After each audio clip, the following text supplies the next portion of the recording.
Hello, everyone. Welcome to the Obizz podcast series where we share wisdom and information on health, on wellness, and on business, especially at this time of the pandemic. And as you have seen in our podcast series, we've been sharing on topics of a very wide variety nature. And today we're honored to have someone who is very talented in different fields, and we're going to be talking about financial literacy, but financial literacy for the young generation. So we have Manish Parmar.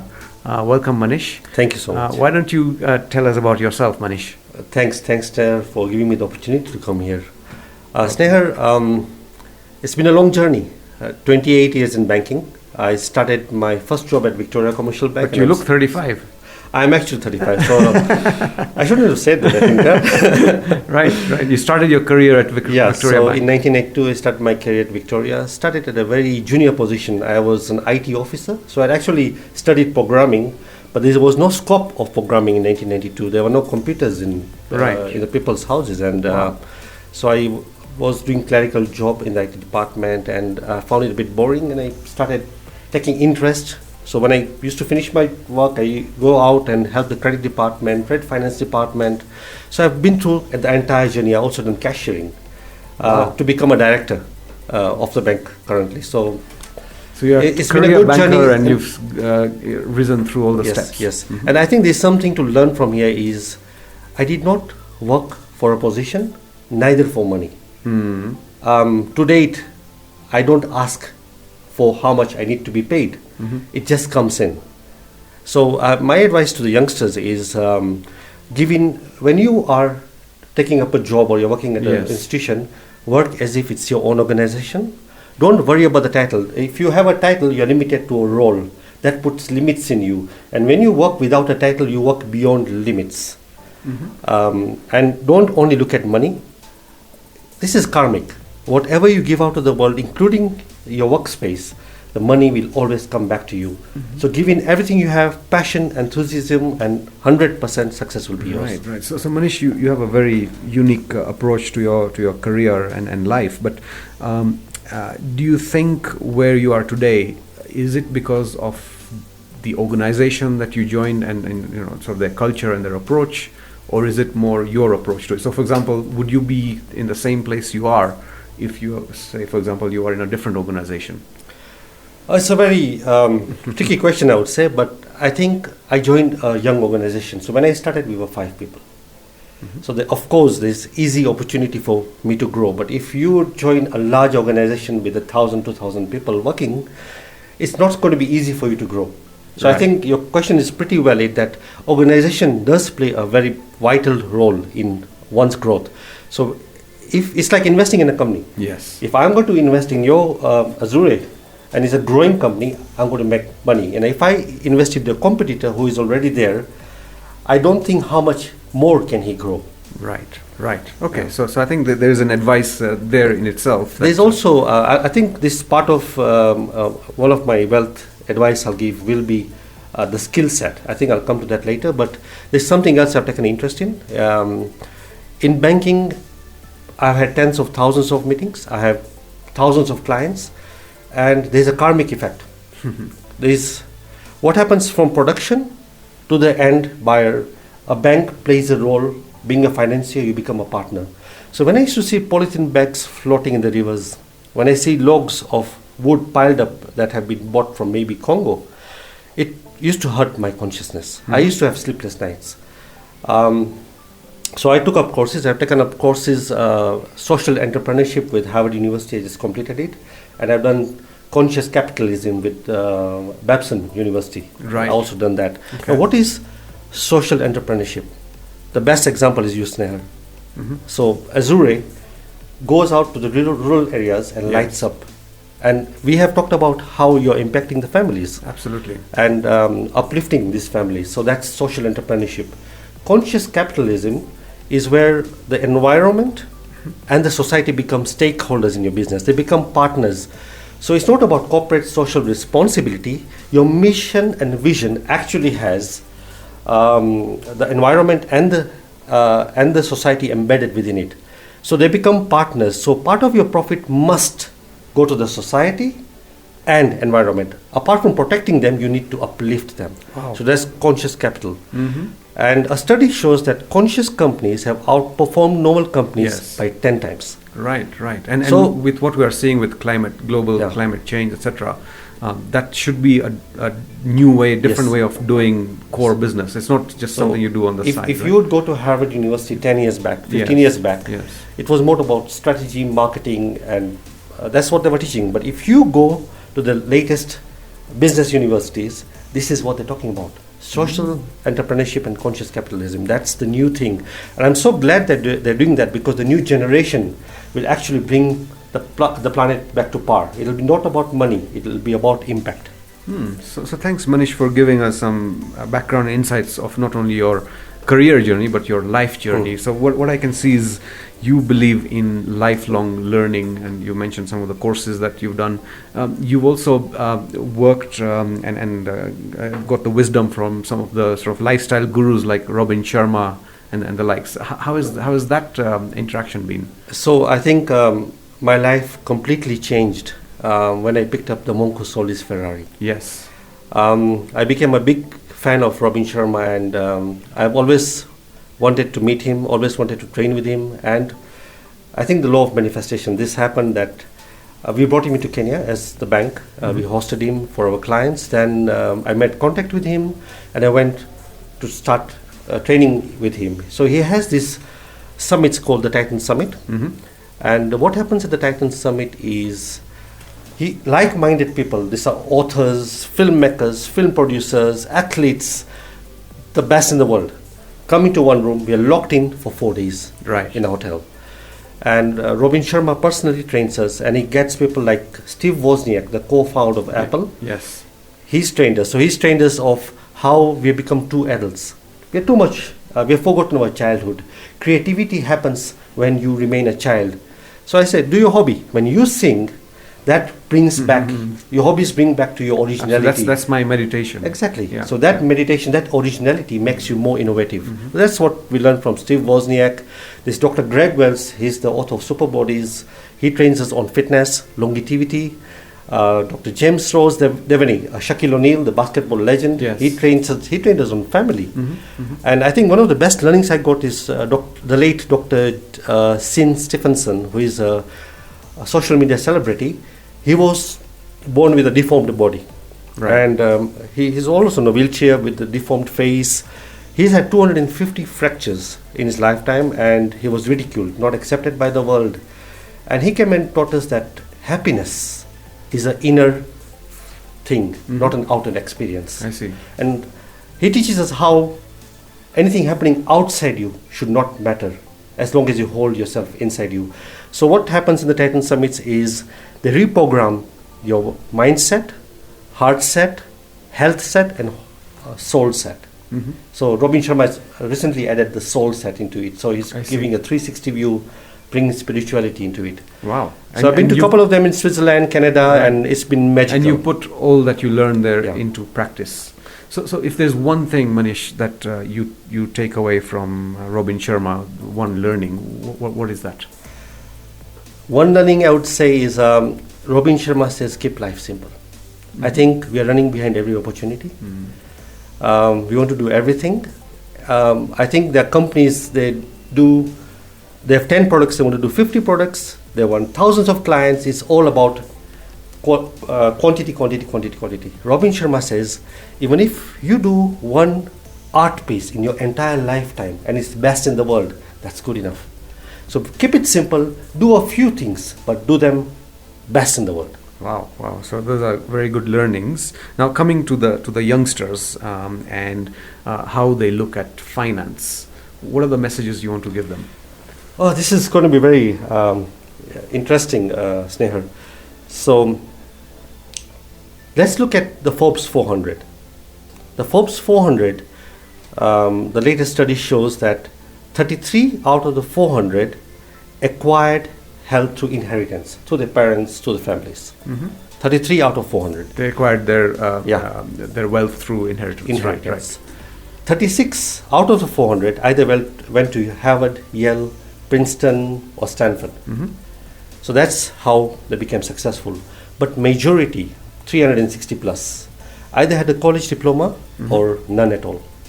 Right. And they have come down from scratch to become billionaires and very successful people out there. A good example is the most successful company in Kenya, I would say Safaricom. Yes. Yeah, most profitable. Yes. Bob Collymore, the late Bob Collymore. Yes. He never went to university. Right. I was shocked when I saw that. I said, wow, now this actually ties in with the study. Mm-hmm. So qualification does not make you successful. Mm-hmm. Smart thinking, and the things that you learn outside the schools that actually make you successful. Okay. And I think that's some of the secrets I'll be sharing Okay. with So you today. what are those smart things? Okay, do you have cash on you? Do you have a note? Yes, I do. You want me to give it to you? I will do some small experiment here. Okay. Okay. I these days I carry. Oh wow, you got $1. Amazing, man. Amazing. Wow. Okay, so Snare, do me one favor. Can you just read what's written down there? On a dollar note. Yeah, on any currency, for that matter. Yeah, $1. This note is legal tender for all debts, public and private. It's got the Exactly. So basically, what is this? It's a piece of paper. piece of paper. It's a promissory note Right. by the Central Bank of the United States. Or if you have a Kenya shilling note, it's a promissory note by the Central Bank of Kenya, Yes. signed by the governor, promising to give you value for money. So it's merely a means of exchange. So creating wealth is not having as much money as possible. Creating wealth is acquiring as many assets as possible. Okay. Okay. So that's the important thing. So It's very creating important. wealth is not about cash Yes. or money. So if you have cash, say this dollar note, you give it out to your daughters and they give it out to their children, do you think the value will remain the same? The government can print money. Yes. In the past, printing of money was against gold reserves. No longer. Governments are printing money. You remember in Zimbabwe, you actually had to go with a wheelbarrow of cash to buy bread. So that's what can happen to Right. money. Okay. So it's important. So wealth is not cash. Yes. Wealth is assets. Assets. Now let's define assets. Assets and liabilities. I think all the youngsters listening here, please don't apply this in school because you might fail the exam. But if you apply it in life, you will pass your Okay. life's exam. Right. So in school, your mobile is an asset. Your car is an asset. The house where you stay in is an asset. Your loan that you've taken from a bank is a liability. So something I learned from Robert Kiyosaki. Yes. The rich look at it in a very different way. Very simple, so simple. So Robert Kiyosaki is famous for the Rich Dad, Poor Dad, yes, Okay, and that's yes. a book that I think even all youngsters should read. I highly recommend that read. Right. What he says that anything that brings you money is an asset. Anything that takes away money from you is a liability. Right. So my phone, I call clients, I get business, asset. My daughter's phone, she uses maybe for social media, liability. If she uses for study, asset. Asset. So this phone that we call an asset can be a liability or an asset. So it's how you use that asset. How you use it. Right. If you have a pickup, it's an asset. If you have a sports car, liability. The house where you stay, that's a liability. A house is a liability? Yes, because it takes service charge, takes maintenance. But a house that you bought and rented out and giving you rental income is an asset. Yeah. So I'm not saying you should not have your own house. Right. That's social security. Well, in a way, you're also, by owning your house, you're saving rent, right? I'll give you a very good example. I know I've read, I can't remember this book, but this very rich billionaire wanted to go for a tour to Australia, and he wanted to go to all the cities. And if you look at Australia, all the cities are at the boundary. Yes. And he did his calculations through his secretary that if I go to hotels, how much it'll cost me. He's saying it's damn expensive. And he was so rich, he could own his own yacht. He's saying if I go with the yacht, I can go to all the cities and stay in the yacht and dock at the port and come back. Then he did a study to find out there are so many billionaires who have yachts lying idle. So he hired a yacht, went all around Australia and paid peanuts for it. Literally peanuts. Right. So that's rich thinking. Right. If I have an asset, I want to get income from it, I'd rather use somebody else's asset. And so factories like manufacturers, Yes. So it's better to invest in machinery because it gives you more income Yes. rather than investing in property. So property is for people who want passive income. Rent it out. It's cheaper to rent. Put your money into production because you'll make faster money. Okay. Yeah, so- that's good insight. So there's asset and liabilities, and there's something else I want to tell the youngsters. We need to define your needs and your wants. There's a time in life. I reached a time in life I can satisfy my wants. Yes. If I want to buy my Harley, I want to buy my sports car, I can do it because I've passed the journey. But my initial 15 years, I really had a struggle. Right. A struggle means I had to compromise, I had to sacrifice even to own my first property. 15 years of saving. Something I've taught my children, so it's very surprising that about 2 weeks back, my daughter is just here, we went to Carrefour. And I was just passing somewhere and I saw these beautiful towels. They had these bath towels, that new range that come in, and they were really, really attractive. And I said, Dia, I really feel like buying these towels. And Dia tells me that, Dad, is it a need or a want? I said, oh, okay, wow, now she's teaching me. I said, okay, fine. Can you ask me why you're asking me this? Saying, Dad, do you have a towel? I said, yeah, I have a towel. Is it absorbing the water? I said, it's absorbing the water. Is it in good order? It's in good order. Then Dad, it's a want. Do you think you can save this money for investment? I think it makes sense. So it's good to start prioritizing where you spend your money. So when you walk into a supermarket, when you walk out, if you ask yourself, need or want, and go for the needs, always go for the needs. Foods are needs. There are many things that you need. And if you avoid the wants and invest, save that money, lump it up, down payment for a property or something, that's how you'll become successful. So let the tree grow, then eat the fruits. So I'm not saying you'll not satisfy the wants, but when the tree is ready, when the fruits are growing, is when you pick the fruit and satisfy your wants. Right. Okay. So that's a wonderful insight. But coming back to assets, so do assets have to be physical or material, or are there different lights that you can see assets in? Yeah. So where to invest? Okay. So invest in assets. This is my own version of investment. I'll just talk about 5 investments that are very secure. I'm not coming with any complex products because I've seen a lot of 30 years of banking. I've seen complex products that have failed. So the best investment you can make is skill. Okay. Skill. So education. So again, I talked about education, but this skill means you need to find what you're good at. I found that I have the power of influence. I can talk to people, I can influence people, and I need to build my influence skills, my marketing skills. You might find somebody's analytical. He has to build his analytical skills.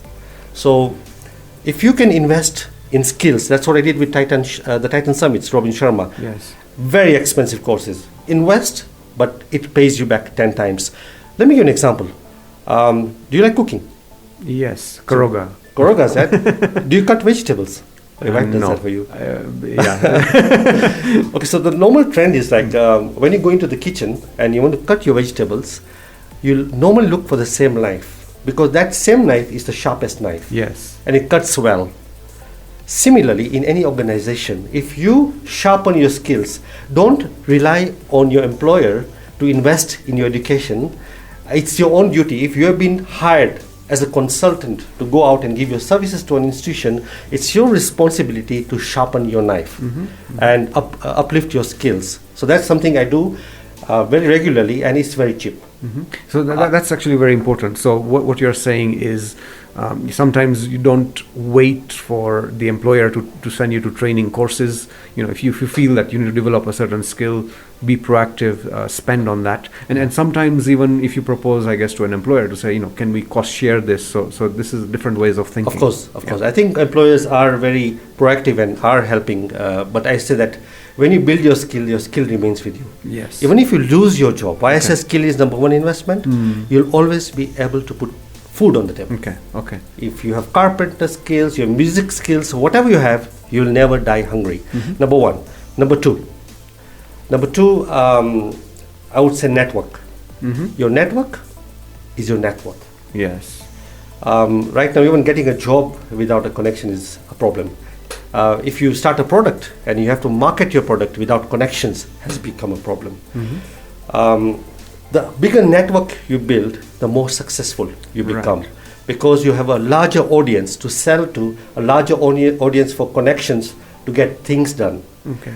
So what are the pragmatic steps youngsters can take to build their network? So if you are into sports, golfing is where you can build networks. There are clubs like Capital Club. I think Capital Club is a bit expensive, but you can always look for friends who are like-minded. And mentorship is one of the way you can make networks. So if you find a good mentor, say you want Snehar, you've heard about him and stuff, yes, give him a call. Yes. And say, Snehar, if you have any time, I want to mentor with you. On Mentorship, our COVID Kenya team has partnered with the Asian Foundation, and we've actually launched what is called a Mentor Cloud, so where we do matchmaking. Wow. So that's networking. Yes. So once you go into mentorship, there's a special bond and relationship comes with the mentor. Got it. And that's where the network starts. Okay. So friends are contagious. So if you have friends who are not thinking right, they'll rub off you and you become like them. If you want to be successful, you need to find people who have similar vision and missions. So be conscious about who your friends are. Right. Okay. So second is networking. Third, I would say business. Okay. So if you have a business, don't go out looking for the investments. Invest in your own business. I've seen businesses make 100% or even more on equity. Yeah, so anywhere from 25, 100 or 100 plus. If you have a business, that's the best place to put your money first before you put into anything else. Why even businesses? Because businesses actually fulfill the gap between demand and supply. If there were no businesses, I would not have my bogas at home, or I would not have televisions at home, I would not have lights at home. Yeah, people need to fulfill the entire cycle. A pencil, I said, from a seed to a pencil, the entire cycle is business. Got it. So business is very important for the economy, important for the people, and gives you fantastic and fabulous returns. So property is the next thing. Business. Yes. And after business, I say property. Okay. So businessmen can invest in property once they have excess liquidity. For passive investors like us who are working with the organization, property is A1, one of the best investments, and through history it has proved itself. We have only one earth. Unless Elon Musk can take us to the moon or something, but we have one earth. So Manish, it's interesting you're saying that now, especially if you look at Nairobi, there is oversupply. We are seeing rentals reduce. So why do you advise on investing in property despite that? Everything is ups and downs. Yes. This is very temporary. Like I said, earth is one, population is growing. You have literally used stones that you had to mine, steel that you had to manufacture. They have fixed costs. So by reducing the price of a property, maybe the price of land can come down a bit. But because space is not there and the steel is there and the stone is there, it's tangible. It just can't evaporate. So you're saying rather than leaving cash in a bank, you rather invest in property? I think I would have a problem here because I'm a banker. I think it's a balance. It's a balance. You must have cash, you must have liquidity, because if you need to cater for requirements, you must have liquidity, but a good portion should be in property, yes. I'll give you a good example. My father was a banker. He was with Standard Bank, head of foreign exchange in 1970s. Right. And when we moved into South Sea in 1972, I think, I was born in 1972, he bought a property in South Sea for 250,000 shillings. 250,000 shillings. So I imagine, so if my dad left for me a property that he bought for 250,000 shillings, and he left for me cash, that cash there, and I open the safe deposit locker and I find a title deed.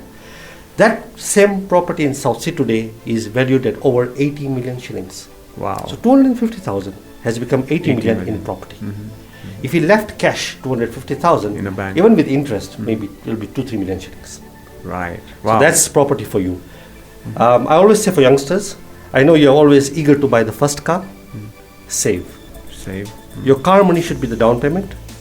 Take up a mortgage, buy a property, rent out the property, and use that rent to buy your car. The first thing that any youngster should buy is property. A property. Okay. Their first property. Okay. And the fifth and last? The fifth is it's gold. Okay. Very unique. So you're not wearing any jewelry, but yeah. No. So I don't like paying labor for gold. So when I say gold, it's physical gold. I'll give you history of gold. I think initially money. If you talk about money, money started with gold. The main means of exchange was gold. During the kingdoms, was the more gold you had, is the more wealth a kingdom had. The governments were holding a lot of gold. During the Hitler times and the Queen Elizabeth times, it was all about gold. If you go back to research, the scientists say that gold is actually not formed by volcanic activity. There was a meteorite that hit Earth millions of years ago that wiped out the dinosaur age. Yeah. And that's how gold, metallic gold was. So hence a precious metal. Yeah. So gold was cheap before because they used to enslave. During colonial times in South Africa, they made them into slaves, used them to go and mine, and they were not compensated apart from given food. Okay. So there was no health and safety. Yeah. So it was cheap. But right now, if you need to go somebody to the mine, health and safety, the costs involved is very expensive. To date, only 11 swimming pools, Olympic-sized swimming pools of gold have been mined. That's it. So gold will always be scarce. And something that's not going to last forever, or it will be so expensive to mine that what's out there is out there. So despite, we've seen in the COVID era, because of sort of the flight to safe measures, we've seen the price of gold really shoot up. You think despite that, there is a likelihood that the price could continue increase, the value could continue increasing? I talk about long term. Yes. So what was happening with COVID, we're going back to originality. Yes. We're going back to the original version of wealth, gold. Yes. And we feel safe because money can be printed. Properties will have this up and down. Then we go back to the most safe is gold. And when I say gold, this is a very personal opinion. I talk about physical gold. I'm not saying buy a lot of kilos of gold, but buy once a year, buy a little bit. And Diwali, Asians normally buy gold. Yes. Yeah. Buy nuggets, don't pay for labor. Save it over time, over years. Right. Probably use it for your children's weddings or something. Right. But try and save something in gold. Okay, interesting. Paper gold is something I don't believe in because I'm not sure if paper gold is actually backed by real gold in the vaults of the government. Okay, you have to be careful about that. Yes. Yeah, so I'm not suggesting something. Yes. But this is my personal opinion. I believe in tangibility. I believe in what I can see is where I invest. Even property, if you invest in property, invest in the property you can reach out to. Don't go for offshore investments of property. You can't touch. Yes. Yeah. So interesting, Manish. You've not mentioned stocks and shares or Bitcoin. Why would you not? If you ask, I'll talk about it. There are two versions of stocks and shares. One is private equity. So if I'm working for an organization, I can't start my own business, I can invest in private equity. Private equity means that you trust a group of professionals who are running an organization and you buy a share of that organization. So I can invest in a private equity that invests in Radio 44 because I like the business and they are the directors and they give me dividend every year. But buying stocks at the stock market, I have not had a good experience because it's not the real value. It's a small news article somewhere can bring the stock down. Regardless of the company not being down. Right. So if something happens, goes down, suddenly it goes up, any news can change that. So I find it very speculative. So Manish, tell us about Bitcoin. What do you think about Bitcoin? Very interesting. I think the youngsters want to hear about Bitcoin. I have first-hand experience with Bitcoins. I think I should not talk, but I like experimenting.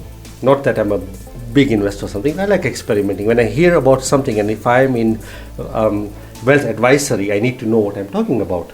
So Bitcoin is a limited amount of coins and the way it works that you can't create more. Yes. So there's a limited amount available, I just think it's like 20 gold. million or something like that. Yeah, right? I think so. Yes. Just like gold, limited amount available.